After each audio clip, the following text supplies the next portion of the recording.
박은하 교수입니다. 영어 읽기 쓰기 연습 1주차 3차 시 시간이에요.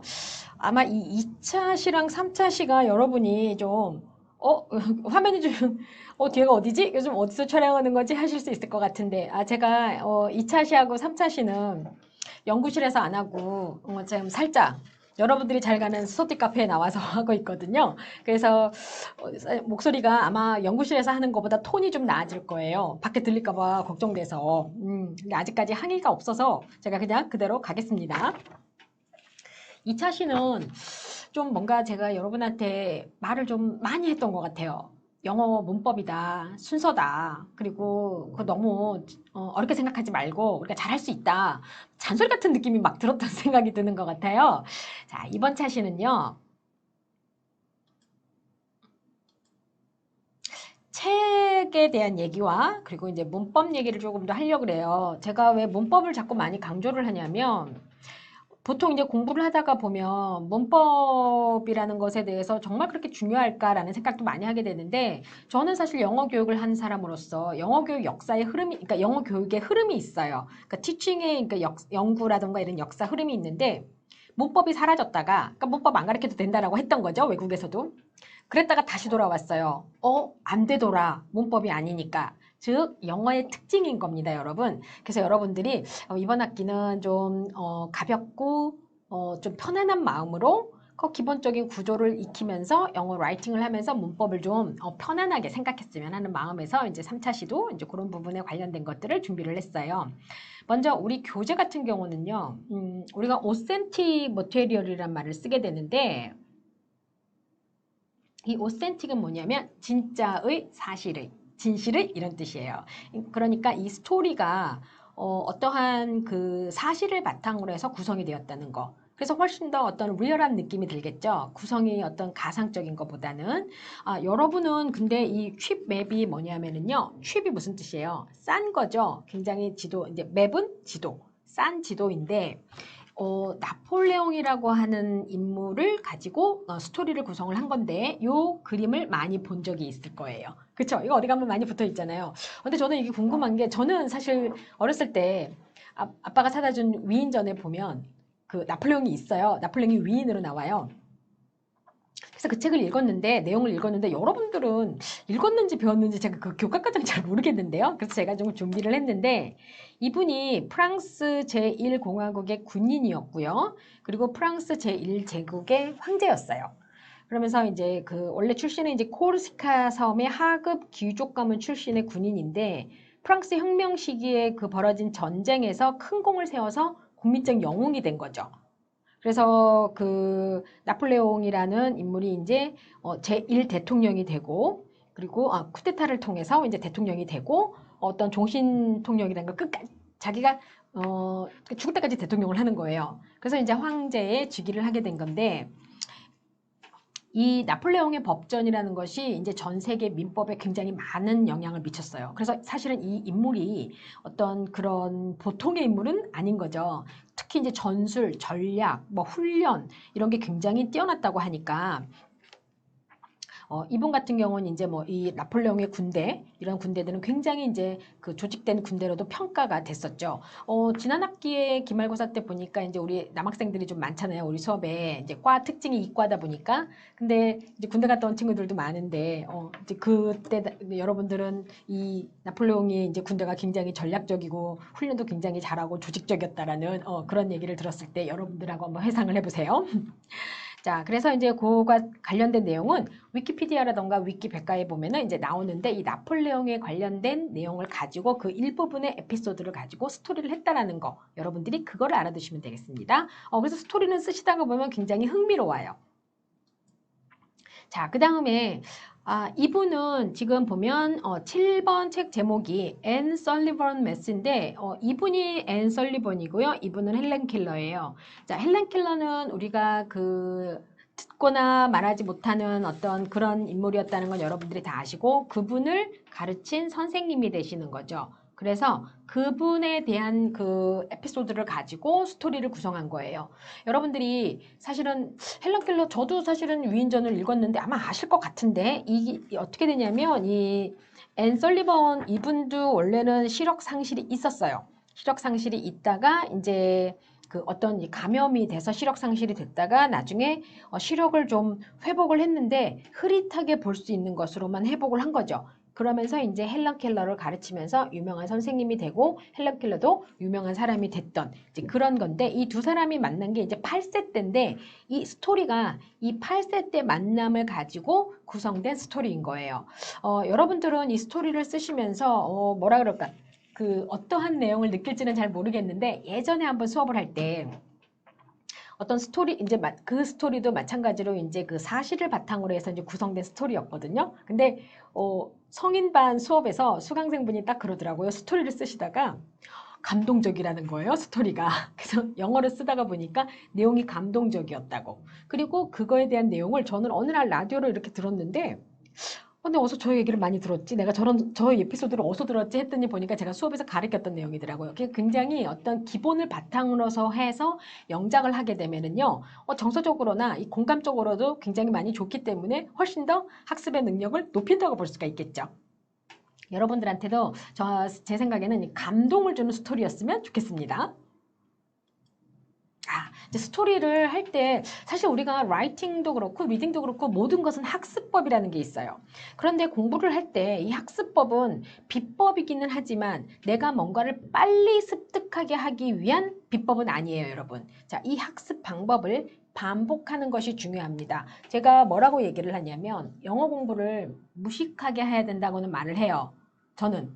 근데 그 무식하게가 그냥 무식하게 아니라 정확하고 효율적인 학습 방법을 찾아서 그거를 무식하게 어떻게 해야 되는지 아세요? 반복해야 돼요. 반복하지 않으면 할 수 없습니다. 저희 영어 교육에서 연구에서도 보게 되면은요. 연구에서 보게 되면 repeat, repetition 이런 엄청 많이 나와요. 자, frequent 그 다음에 오죽했으면 연구에 how many frequent, how many 뭐 예를 들어서 how frequently 얼마나 자주 무엇을 반복하는지 그런 거에 관련된 연구도 있어요. 자, 효율적인 학습 방법을 찾아서 어떻게 무식하게 공부를 해야 돼요.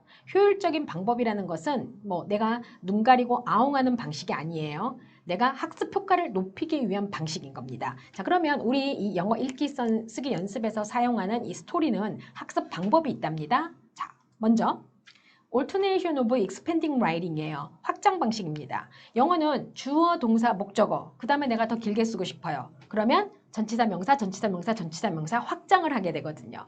그래서 거기에 확장을 하고 대신 문장을 바꿀 수가 있어요.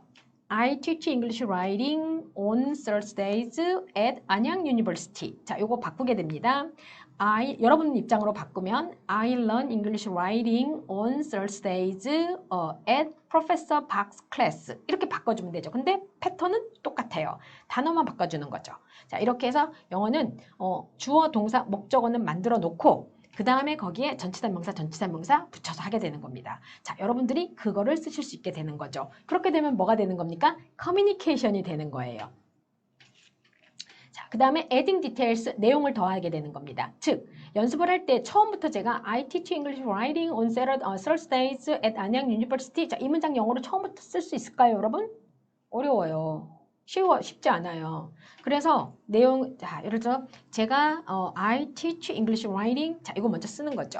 그 다음에 내용을 더해서 긴 문장을 쓰게 되는 건데 이게 영어가 길어지는 방식인 거예요. 즉, 여러분은 확장과 내용을 더함으로써 긴 문장을 쓸 수 있도록 배우게 되는 거죠. 아니, 우리가 매일 짧은 문장만 갖고 영어를 할 수는 없잖아요. 긴 문장이 목표거든요. grammar translation. 자, 우리 그 스토리가 되어 있고 그 스토리는 문법을 가지고 번역할 수 있도록 구성이 되어져 있어요. 그래서 grammar translation이 사실은 예전에 영어 교육에서도 사라졌었어요. 근데 이게 필요하게 되더라고요. 다시 돌아왔어요. 그래서 그 구성대로 되어져 있는 거고요.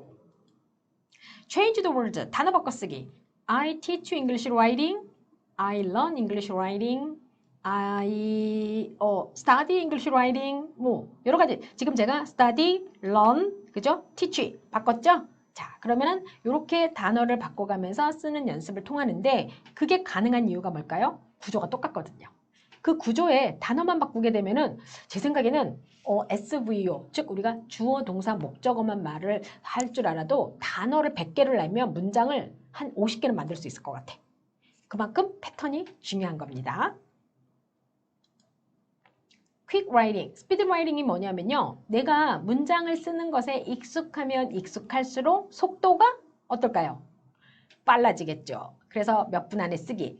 그래서 우리 지난번에 기말고사 때 제가 어떻게 했냐면 미리 학습한 스토리에 대해서는 몇 분 안에 쓰기. 뭐 30분 안에 쓰기, 20분 안에 쓰기. 그래서 무조건 그 시간 지나면 제출. 제가 그걸 했어요. 연습한 사람만이 쓸 수 있습니다. 아우, 근데 생각보다 1학기 때 보니까 상당히들 너무너무 열심히들 공부를 잘해갖고 왔더라고요. 그래서 제가 좀 뭐랄까 뿌듯했다고 하나? 제가 그리고 원래 박사 전공이 라이팅이에요. 라이팅 전공이라서 우리 안양대학교 특히 이제 우리 강학면스 이과 학생들한테는 그 라이팅에 관련된 거를 좀 해주고 이 라이팅이 앞으로 살아가는데 정말 도움이 많이 되거든요. 그래서 이거 하나만큼은 잘해주자라는 마음에서 이제 지난 학기 시작을 했는데 다행히도 열심히들 해줘서 제가 굉장히 기쁜 마음이었습니다. 자, 그래서 스피드 라이팅이라는 것은 내가 라이팅을 쓸 때 속도가 우리가 스피킹을 할 때도 천천히 말을 하는 거랑 빨리 말을 하는 거랑 좀 차이가 있어요.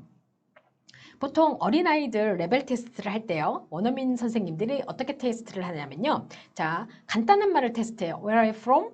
뭐 How old are you? 너무너무 쉬운 것 같죠? 근데 아이가 대답을 할 때 I'm 뭐 13 이렇게 하면 레벨을 낮게 줘요. 근데 Where are you from?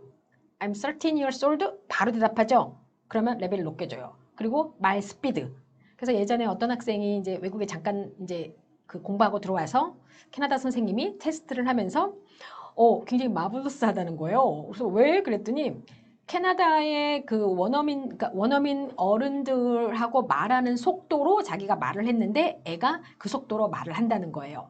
그래서 상당히 높다라는 거죠. 그러니까 스피드도 그만큼 중요한 겁니다. 저도 원어민 교수님들하고 대화를 하거나 일을 할 때 보면 저랑 대화를 할 때는 그들이 말 속도가 빠르지 않아요. 자기들끼리 하는 것만큼 빠르지 않아요. 자기들 할 때는 훨씬 더 빨라요. 그래서 여러분들도 이런 것들을 감안하시고 스피드도 중요하다는 거. 근데 스피드가 나오려면 어떻게 됩니까? 연습 많이 해야죠. 자, 그런데 이제 우리 여러분들은 English as a Second Language, ESL인데 사실은 우리는 EFL이에요. English as a Foreign Language입니다. 우리가 영어를 Second Language로 쓰진 않죠. 제1 언어는 한국어고 제2 언어는 영어 이거 아니잖아요. 사실은 이제 외국어인데 주로 이제 ESL 학생이라고 말을 하죠. 자, 그래서 여기는 라이팅 스킬이 좀 필요해요. 특히 이제 센텐스 플루언시가 필요한데, 즉 아까 제가 말했던 것처럼 I bought several books for many friends라던가 for my friends라던가 이렇게 이제 문장을 좀 더 플루언시하게 만들어 주려면 영어의 문장 구조에 맞게 해주는 게 상당히 중요하다고 할 수가 있어요. 자, 이게 이제 뭐냐면 ESL students sometimes write text with too many short sentences. 이거 제가 아까 긴 문장을 좀 쓸 수 있어야 된다고 말했죠. 근데 ESL 스튜던트는 즉 우리 같은 이제 여러분 같은 학생들은 너무 짧은 문장을 쓴다는 거죠. 단문은 너무 childish하잖아요. 그래서 short sentences are not bad. 짧은 문장이 나쁜 건 아니에요, 여러분. 그렇지만 they are especially useful when the writer wants to add a bit of style with different sentence lengths. 근데 영어의 특징은 다양한 걸 요구해요. 특히 그래서 다양한 단어를 요구하고 셰익스피어라고 해서 여러분 그 햄릿 투비 사느냐 죽느냐 그것이 문제로다. 그거보다는 로미오와 줄리엣이 낫겠다. 셰익스피어 작품 중에 로미오와 줄리엣이 있는 건 알죠? 뭐 영화도 있었고. 셰익스피어가 왜 유명한 작가가 됐냐면 셰익스피어가 작품에서 영어의 특징을 너무너무 잘 살린 작가예요. 즉 영어는 같은 단어의 반복을 좋아하지 않아요. 그런데 정말 셰익스피어의 작품에 보면 어떤 하나를 묘사하는 것에 있어서도 같은 단어를 반복하지 않아요. 저 그래서 영문학 전공했을 때 엄청 싫었어요, 그거. 그런데 자 거기에다가 이제 또 영국 정부의 어떤 그런 이제 비즈니스적인 상업적인 것이 이제 효과가 있었던 거죠. 근데 그만큼 셰익스피어 작품은 영어의 특징을 굉장히 잘 살린 거예요. 즉 영어의 특징은 뭐냐면 좀 다양해야 돼요. 짧은 문장도 있어야 되고 긴 문장도 있어야 되고 리듬이 좀 있어야 되죠. 그게 이제 플루언시가 되는 겁니다. 센텐스 플루언시라는 건 뭐냐면 짧고 길고 뭐 길고 짧고 이렇게 해서 뭔가 흐르듯이 가는 거. But too many short sentences can lead to boring text. 보링하면 안 되는 거거든요. 플루언시가 있어야 그게 보링하지가 않게 되는 겁니다. 그러니까 짧은 문장을 읽게 되면 단조롭다는 거예요. 그래서 긴 문장도 써주고, 근데 너무 또 긴 문장만 쓰면 어떻겠습니까? 너무 복잡해지죠. 읽는 사람도 머리가 아파지게 되고, 이제 그런 것들을 여러분들이 염두에 두시고, 아, 우리가 그래서 긴 문장을 공부를 해야 되고, 아니 안 되면 짧은 문장. 물론 스피킹에서는 simple English is the best English란 말을 쓰기도 해요. 하지만 라이팅은 아니에요. 물론 이제 스피킹도 제가 보면은 긴 문장도 잘 써요. 그리고 사실은 이제 원어민들하고 같이 이제 기숙사에서 생활하던 친구들이 공부하러 온 적도 있어요. 자기가 처음에 서바이벌 잉글리시를 하면서 영어를 좀 했더니 갑자기 자기한테 막 긴 문장을 얘기하는데 너무 깜짝 놀랐다고. 그리고 이제 학교 수업을 들을 수가 없다고. 그렇게 공부하러 온 친구들도 많아요. 그래서 this short writing activity helps students fix that problem. 그래서 여러분들이 이런 어떤 그 짧은 라이팅으로 시작을 해서 긴 문장을 갈 수 있는 것까지 연습을 하는 게 바로 우리 수업의 목표예요. 그러면 짧은 문장이 보링하다고 했으면 긴 문장까지 쓰게 되면 여러분들은 뭐를 가지게 되는 겁니까? 플루언시를 갖게 되는 건 거죠. 자. Alternation of expanding writing 보면 확장 방식하고 adding details는 어떤 건지 제가 이제 보여드릴게요. Bob played soccer. Bob played soccer after lunch. Bob played soccer after lunch at the park. 어때요? 제가 가장 문장 기본 구조가 주어, 동사, 목적어, 전치사, 명사, 전치사, 명사, 전치사, 명사. 계속 더 길게 쓰고 싶으면 전치사, 명사. 전치사, 명사는 내가 붙이고 싶은 대로 다 붙여도 돼요. 단 너무 많이 붙이면 읽는 사람 짜증나죠. 자, 우리가 글을 쓸 때는 독자도 생각을 해야 돼요. 자, Bob played soccer, competitively. 지금 보니까 부사를 넣었어요. 그리고 after lunch at the park. 자, 이렇게 해서 문장이 확장되고 내용이 더해지는 게 우리 스토리가 바로 이 확장 방식대로 되어져 있는 겁니다. 그래서 여러분들은 처음 시작은 Bob played처럼 짧은 글로 시작하는 거예요. 그리고 점점 긴 글을 쓸 수 있도록 연습을 하시게 되는 겁니다. 할 수 있겠죠? 자, grammar translation이라는 건 뭐냐면요. 전통적인 문법 교육에서는 SVO 이게 뭐냐면 주어, 동사, 그리고 목적어, 전치사, 명사. 그러니까 이렇게 되는 건데 항상 이 SVO에 맞춰서 한 거죠. 그래서 뭐 this made the boy afraid. We call this flower Yuri. The coach made the player captain of the team. 이 패턴에 맞춘 거예요. 그래서 여러분들이 이 패턴만 알고 있으면 이건 이제 제가 보여드리는 거지만 또 패턴이 몇 개가 있죠. 그래서 혹시 문장의 형식이라는 말을 들어본 적이 있을 거예요. 그래서 문장이 O형식으로 이루어진다라는 얘기를 들어본 적이 있는데 저는 이 O형식을 몰라도 영어를 할 수 있다고 주장합니다. 왜? 동사의 특징을 알게 되면 뒤에 문장은 결정되게 있어요. 우리가 문장을 쓸 때요. 그냥 그 패턴에 딱딱 맞게 쓰는 것보다도 이 동사의 특징은 이렇게 쓴다. 그래서 want는 to를 목적어로 쓰게 되고 enjoy는 ing를 목적어로 쓴다라는 동사의 특징이 있어요. 그러면 이 동사의 특징에 따라 뒤에 문장을 연결해 주면 되는 겁니다. 그러면 사실은 형식을 몰라도 여러분들이 라이팅을 할 수가 있는데 이 형식은 뭐냐면요. 학자들이 보니까 영어의 패턴이 너무 많은 거예요. 또 이제 분류를 시작한 거죠. 그 많은 단어를 분류해서 팔품사를 만들어낸 것처럼 형식이 너무 많은데 이걸 어떻게 구분을 할까라고 하면서 대략 구분을 해봤더니 대체적으로 5가지의 어떤 패턴대로 정리가 되더라는 거죠. 사실은 여기에 맞지 않는 패턴들도 있어요. 그러니까 5가지를 형식, 그런데 이제 우리가 그거를 거꾸로 들여올 때, 문법을 배울 때 5가지 형식에다 맞춘 거죠. 그게 아니라 동사의 특징을 가지고 글을 쓰게 되면은 여러분들이 훨씬 더 편안하게 글을 쓸 수 있다는 겁니다. 그래서 뭐 O형식 안 알아도 괜찮아요. 단 그건 알아야 돼요. 주어, 동사, 목적어의 순서라는 거. 글은 무조건 모든 글을 쓸 때는 이걸로 시작한다는 거. 그것만 잊지 않으시면 되겠습니다. 자, 그래서 이 grammar translation이 처음에는 이제 효과가 없다라고 했어요. 근데 20세기 넘어오면서도 우리나라의 그런 교육 현장도 그렇고 아직도 시행되고 있거든요. 이유가 있어요. 그러니까 처음에 의사소통이 중요하다라고 해서 이제 뭐 감사하기, 초대하기, 뭐 불평하기, 칭찬하기, 그러니까 이런 식의 의사소통 방식으로 수업을 하다 보니까 문장이 길어지거나 하는 원어민들하고 대화가 안 되는 거를 아는 거예요, 학자들이. 그래서 이게 문법이 필요하구나. 안 되겠다. 문법 다시 가르치자. 라고 해서 다시 이제 시작이 되다 보니까 여러분들도 여전히 문법을 배우고 있고, 저도 아직도 영어를 얘기하면 문법을 얘기하면 저는 문법 생각하면서 문장 말해요. 그러니까 저는 이제 생각이라기보다는 이 단어의 특징은 이렇게 말을 하면 되는 거를 알고 있기 때문에 말을 하게 되다 보니까 제가 원하는 거는 영어로 다 말을 할 수가 있게 되는 거죠. 문법을 알게 되면 그만큼 내가 문법을 많이 알면 많이 말할 수 있고, 그리고 또 많이 쓸 수 있고 이렇게 된다고 할 수가 있겠죠. 자, 이제 문법을 활용을 해야 되는데 중학교, 고등학교 시절에는 이 문법을 가지고 틀린 문장 찾으세요. 틀린 문법 찾으세요. 여기서 어긋난 거 찾으세요. 이런 거 있는데 이제 그런 거 아니에요.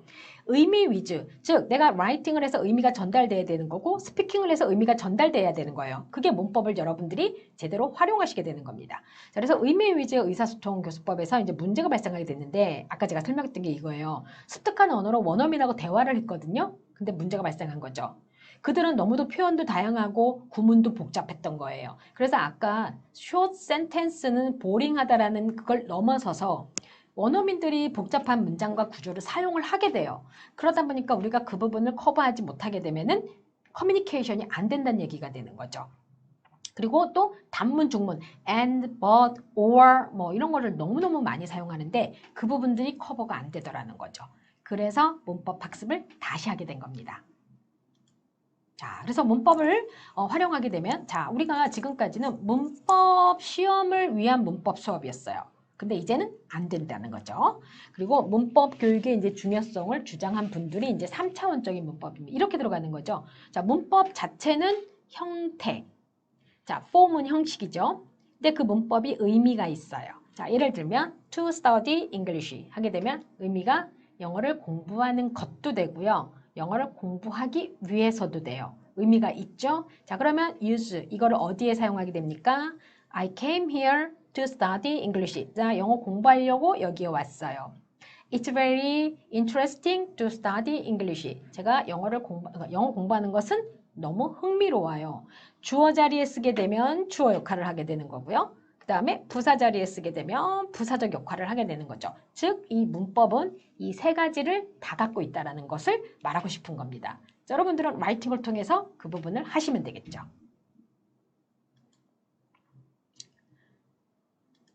자, 글쓰기는 때로 문법 개념들을 학습하고 강화하거나 시험하는 어떤 생산 방식으로 사용을 하게 되는 거니까 그리고 이제 집중형이라는 게 있는데 우리는 사실 집중형이에요.